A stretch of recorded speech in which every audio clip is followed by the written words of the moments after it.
One of the special things about Helen Woodward Animal Center is that we have the ability to help groups around the country when disaster strikes. And we have been in many challenging places after Hurricane Katrina, Hurricane Sandy, Hurricane Harvey, and of course our own state's wildfires. It's hard to believe that just 11 months ago, Los Angeles saw one of the worst wildfires it has ever seen in its history. Thousands of buildings burned to the ground. Age-old neighborhoods like Pacific Palisades reduced to rubble. Dozens of human lives lost, and hundreds of animal lives lost. Hundreds, if not thousands, of animals displaced from their homes and forced to wander the streets of LA alone. The loss of these homes forced many families to temporarily give up their pets to LA shelters while they found new accommodations.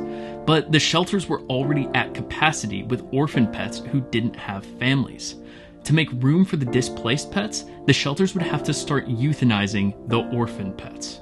So Helen Woodward stepped in to take the orphan pets without families so they wouldn't be euthanized.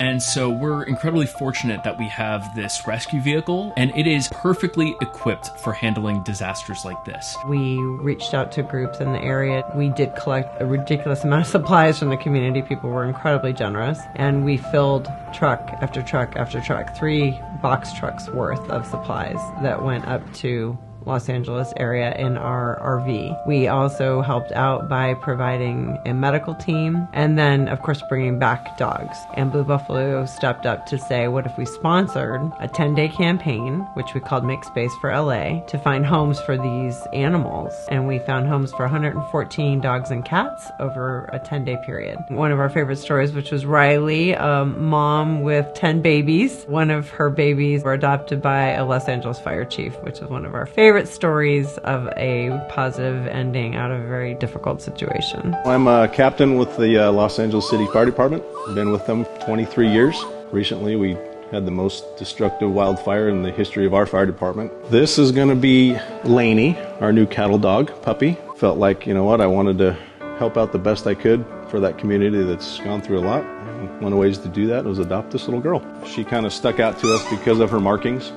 My mom actually has 2 cattle dogs at her house, and when we go out and visit, we just absolutely fell in love with hers. And we saw them on the news and said, hey, you know what? I think it's time to bring one of those home for our family. One of the little-known facts of the animal care world is that puppies are often the first to be euthanized because they require so many resources. It requires so much of shelters to take care of them that even though they're so quick to get adopted, all of that work building up, it takes a lot. And when shelters are pressed for space, for resources, they're the first to go. So what I think is so important to remember is that if it weren't for Helen Woodward Animal Center, if it weren't for the people who donate, these animals are forced to be euthanized. We are giving these animals a second chance at life. And it is a tremendous privilege to be a part of an organization that brings happiness not to just the animals, but to the families who take them home.